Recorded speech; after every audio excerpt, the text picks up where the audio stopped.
and the couple made a rare appearance. The economy was fragile and rationing was still in full force. So by royal standards, it was decided the wedding was not to be an extravagant affair.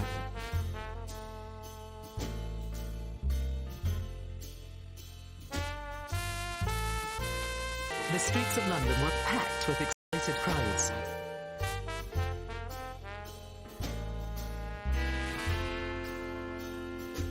Princess Elizabeth was at last marrying her prince, and the country was delighted to have something to celebrate.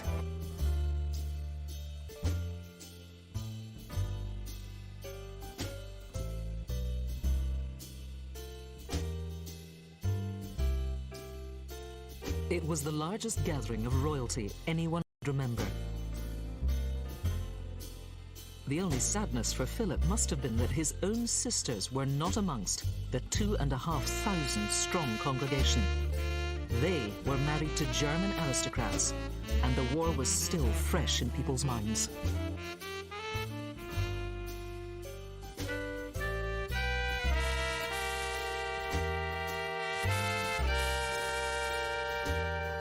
But for those people lining the streets, this was a sign that the country was returning to normal, and there was a bright new future. We can all see it now. Dressed in black, coming down the steps of that aeroplane. Beginning of the whole thing.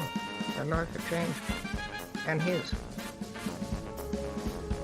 As Britain mourned the death of the monarch, Elizabeth and Philip faced a destiny they had been praying for. But it had come sooner than either of them could have imagined.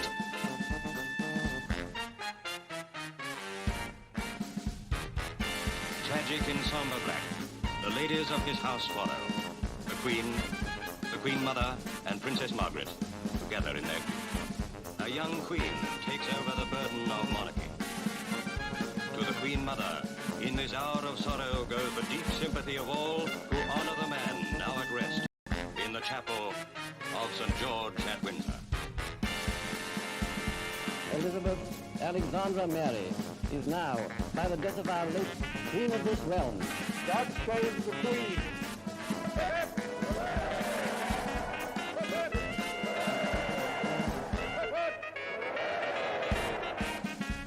The coronation took place on the 2nd of June, 1953. Less than 5 years after their wedding day, the Queen and her husband returned here to Westminster Abbey to make new vows.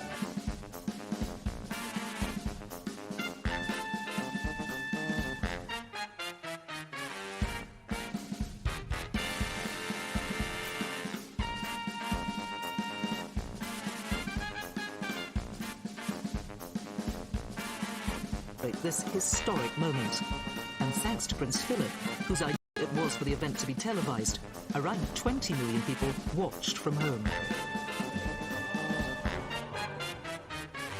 Few could have failed to have been moved by this